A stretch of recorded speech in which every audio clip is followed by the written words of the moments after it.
töker bil bu hal. Düşmən indi sıx dişini, qəzəbləndi boz qurdum. Can yurdum yad əlində, dayanma qalx Türk ordum. Gəl dostum, qan qustum, daha bəsdir növbə bizdə. Ya Rəbbim, nəzərin həmişə olsun üzərimizdə. İndi vur güllələri, qəlbələrin od saçsın. Türk qanı damarlarda çək haray, düşmən qaçsın. Onda yalan, səndə doğru, bir igidin yüzünə qorxu. Səndə əldə haqq ədalət olarda, yalan və oğru. İndi yönəl yurda doğru, bu tək yoldur, qorxma qal. Vətənin üçün canını verər, qanını tökər bil bu xalq. Qarabağına gedən yolda ölər igid, geri dönməz. Bir kərə yüksələn bayrağım bir də heç vaxt enməz.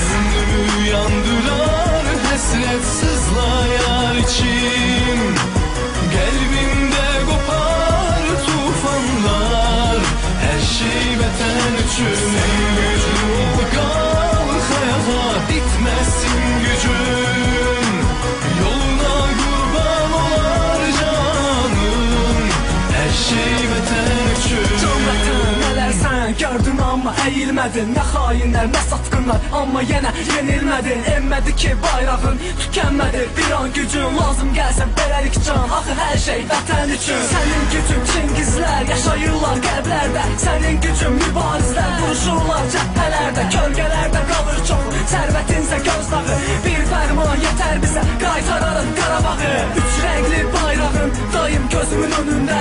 Azərbaycan səslənir hər bir gəncin dilində. Şəhidlərin yerində bugün də rahat yatır. Şəhidlərin ölməzdir, vətəni şəhidlər yaşadır. Ah, yardı ümmet, yardı ümmet Allah'ım. Gönlümü yandırar həsrət sızlayar içim. Qəlbimdə qopar tufanlar, hər şey vətən üçün. Sən güclü ol, qalx ayağa, bitməsin gücün. Yoluna qurban olar canım, hər şey vətən üçün.